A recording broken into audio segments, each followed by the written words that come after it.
à Douala.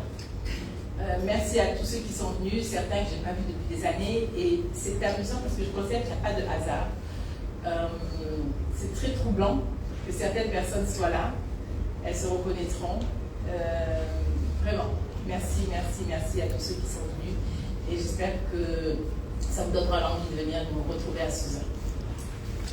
Alors, cette soirée, elle est fondatrice. Bien sûr, sur le carton d'invitation, on a écrit le kick-off de l'événement qui va se dérouler en janvier, 25, 26, 27, 29 janvier, à Susa.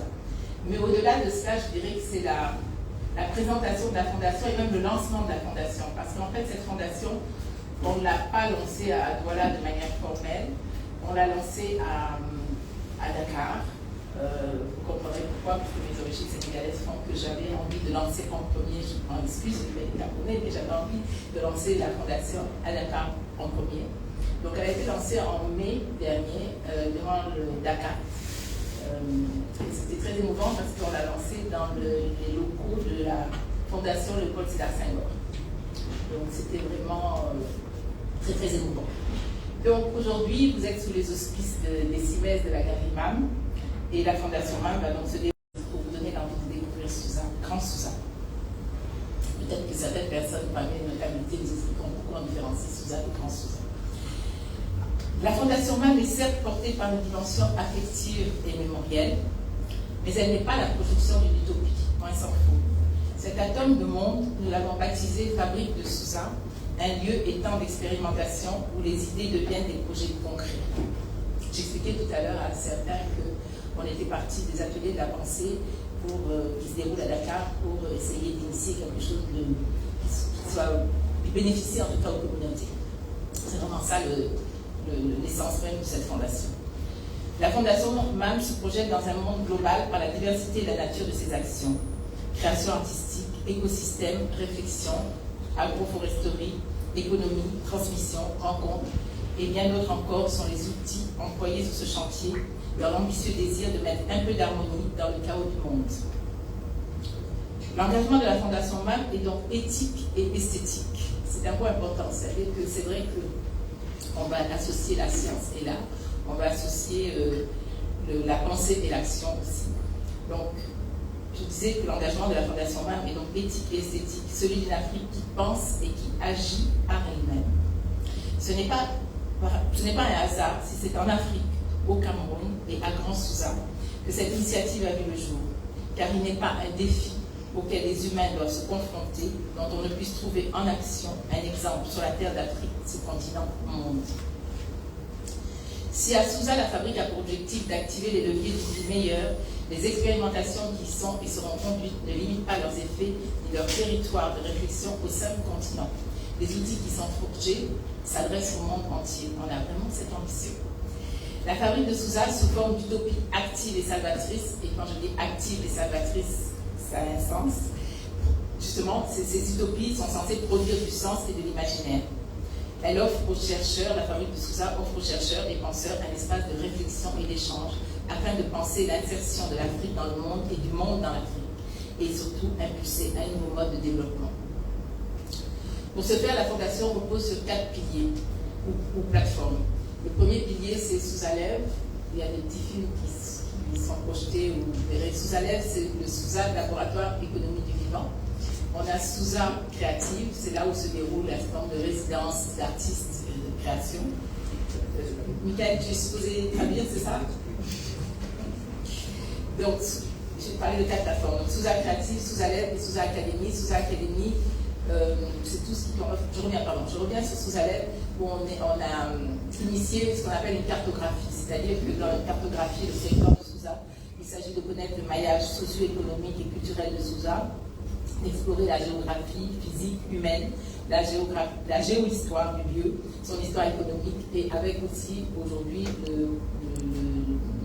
le constat, on peut appeler ça autrement, de tous ces déplacés oiseaux qui se réfugient, entre guillemets, sur cette zone-là. Donc, je disais que cette cartographie, c'est la composition de la population, l'écologie industrielle, le climat, etc. Et sans oublier, bien sûr, la question des récits et des imaginaires.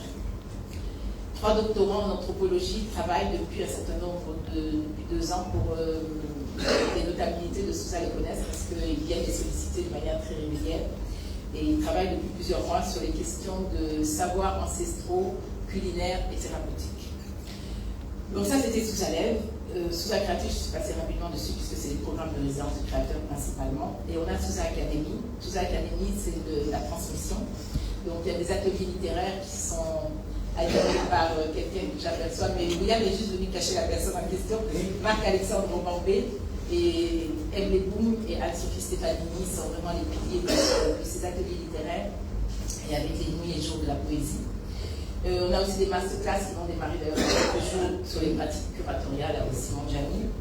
Donc voilà, en gros, ce qu'on fait dans sur ces 3 piliers, 3 plateformes. Et aujourd'hui, ce qui nous réunit, c'est Sousa Restitution, c'est-à-dire Sousa le manifeste. Donc beaucoup de personnes se sont demandées, en fait, c'est pas une exposition, c'est quoi? L'idée aujourd'hui, c'est de lancer ce qu'on va faire aujourd'hui, 25, 26, 27, 28 et 29 janvier à Sousa. Et c'est dans le cadre de la 4e plateforme, qui est une plateforme transversale, qui est une plateforme de restitution. Donc, avec Agir pour le vivant, et ça c'est important, on a un partenaire sur cette plateforme parce que c'est quand même extrêmement lourd à organiser. On a une 50aine de personnes qui vont venir de l'étranger. Et voilà, et donc il y avait des thématiques quand même, vous allez voir, qui sont quand même assez denses. Donc 5 jours durant, nous allons célébrer l'art, la nature et le vivant. La thématique retenue pour cette édition, qui se déroulera, je l'ai dit, en janvier prochain, la thématique est prendre soin des humains, prendre soin de la terre. La Biennale Sousa Manifesta est un événement qui ponctue un cycle de 3 ans d'activité de la Fondation MAM, puisqu'à même 1er décembre, et c'est vraiment le fait du hasard, puisqu'à même 1er décembre 2019, nous tenions la première édition de la fête de Sousa. Si nous n'avons jamais lancé officiellement la Fondation MAM, c'est parce qu'il nous est toujours apparu préférable d'agir avant de dire. Sousa Manifesta, c'est donc le climax de notre 4e pilier, le pilier restitution. Le grand public, vous, sera invité la dernière semaine de janvier à venir découvrir le résultat et l'état d'avancement de nos travaux sous forme d'un ensemble d'activités, d'expérimentation qui s'articuleront autour d'un dialogue entre approche scientifique et esthétique et contribuer ainsi à l'écriture de nouveaux récits. Seront réunis à la fabrique et en divers lieux du village et sans soutien, puisque l'idée c'est pas de vivre en vase clos au sein de la fabrique, c'est vraiment de pouvoir essaimer au sein du village. Donc seront réunis à la fabrique et en divers lieux du village, des penseurs, créateurs, comédiens, danseurs, scientifiques, acteurs sociaux, je n'ose pas dire activistes, chercheurs, tradipatriciens, philosophes, anthropologues, écrivains, architectes, économistes, artistes venant d'Afrique, d'Amérique du Sud et d'Europe. Pourquoi? Parce qu'avec Agir pour le vivant, on a créé un triangle, donc il y aura des personnes qui vont venir de Medellín. En fait, Agir pour le vivant, c'est Arles, Medellín et Sousa. Une sorte de triangle. Nous serons mobilisés sur des questions à la fois artistiques, culturelles, écologiques et environnementales afin de construire un réseau ouvert sur le monde. D'ailleurs, on va vous distribuer des flyers qui vous permettront d'avoir la programmation en détail parce que je vais vous faire grâce quand même de toute la programmation. Mais en tout cas, nous vous inviterons à suivre un parcours ponctué de lieux d'intervention in situ d'artistes sur le territoire de Grand Sousa, de performances, de mapping. Je te regarde, Marc-Alexandre, parce que c'est toi qui as introduit le mapping. Moi, je ne savais pas ce que c'était, je me reconnais. C'était bien sur les bâtiments. Et c'est notre ami Albert Rousseau qui va s'en occuper. De rencontres, débats autour de la thématique, prendre soin des humains, prendre soin de la terre. Des débats autour de l'urbanisme, je te regarde à nous. De l'urbanisme, de l'habitat et de l'architecture. Les soirées seront ponctuées de lecture, de poésie, de la présentation des ateliers d'écriture. Des podcasts. Il faut quand même archiver, c'est important. Des podcasts, sortes de bibliothèques sonores, seront enregistrés sur les questions de patrimoine culinaire et thérapeutique ancestraux. Nous aurons des résidences sur le thème vers de nouveaux dessins écologiques afin de repenser ensemble nos façons d'habiter le monde, puis de dessiner de nouvelles utopies écologiques émancipatrices. Émancipatrices parce qu'en fait, l'écologie telle qu'elle est perçue, peut-être en Europe, ne correspond peut-être pas à la manière dont nous, on a envie de vivre l'écologie. Si on prend l'exemple des voitures électriques, c'est peut-être très bien pour l'Europe, en tout cas le monde occidental, mais on se rend compte que les batteries de lithium, c'est peut-être l'uranium, mais que l'uranium est extrait de manière pas très, très glorieuse. Et donc, ça, c'est un exemple parmi d'autres. Quand on dit aussi qu'il ne faut pas manger de la viande, est-ce que le fait de boire du café pendant ce temps-là qui a enfants, est-ce que c'est mieux? Donc voilà. Donc l'idée, c'est vraiment de redessiner l'écologie dans notre propre contexte socio-culturel. Nous n'oublierons pas bien sûr la gastronomie. Vous allez voir à l'entrée qu'on ne l'oublie pas. Avec Farm to Table, sous la forme de moments culinaires qui culmineront avec un grand banquet dont la préparation et le menu seront conçus par les habitants de Grand Souza. J'ai eu une rencontre avec le chef dernièrement et les femmes de Grand Souza pour voir comment on pouvait réhabiliter entre guillemets des légumes qu'on n'utilise plus, ou en tout cas qu'on a perdu de vue, si on peut dire. Et puis voilà, donc c'est une grande fête populaire, un grand banquet dont la préparation, je disais, et le menu seront conçus par les habitants de Grand Souza.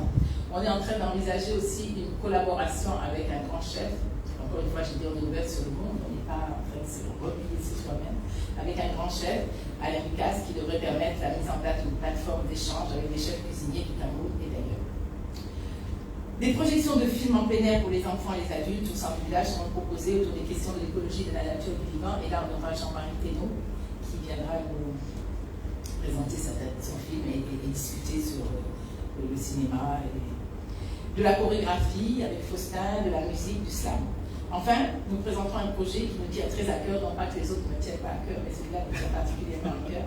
Il s'agit du centre de documentation et d'archives de la Fondation MAM et du programme de collaboration avec l'Hervé National. Je ne sais pas qui, parmi nous, peu en tout cas je pense parmi nous, sont au courant de l'existence d'un Hervé National à Yaoundé qui est en piteux état, je vais le dire.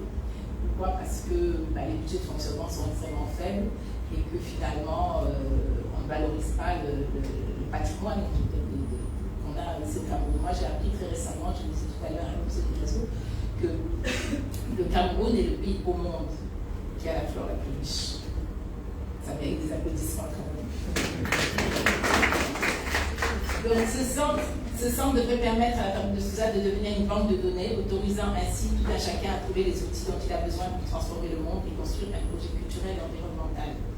J'ai pour sûr dépassé le temps de parole que je m'étais accordé, mais on ne peut pas avoir choisi pour thème de cette biennale le soin des humains, le soin de la terre, et ne pas remercier ici les compagnons et compagnons des premières heures, ceux de tous âges, de tous horizons, avec qui nous avons cheminé et qui ont, grâce à leur implication, leur conviction et leur optimisme, créé du lien, donné du sens à ce qui n'était qu'un rêve. Merci à Bimpe, Simon, Parfait, Marc-Alexandre, Jean-Jonathan, Felwin, Emily, Anne-Sophie, William, Séné, Masso, Mariem et Alain. Leur lien avec la Fondation dépasse le rationnel. J'ai pour Marc-Alexandre le sait, ça me rend toujours très ému de le dire, mais je n'ai pas le sentiment d'être à l'origine de cette fondation finalement. C'est un puzzle qui s'est mis en place, je le dis toujours, je l'avais dit lors des ateliers littéraires, et les choses se mettent en place toutes seules pratiquement. Donc vraiment, je vous remercie tous ceux qui ont participé à cette aventure. Je vous remercie du fond du cœur. Je n'oublie pas ceux qui nous ont rejoints plus récemment, Georges, Yasmine et Mike, apportant chacun leur pierre à l'édifice. Pour autant, je dois vous dire que pour mener à bien tous nos projets, le soutien de chacun de vous est et sera le bienvenu, bien sûr sous la forme de votre choix et pas nécessairement financière. Voilà, c'est ce que je voulais vous dire.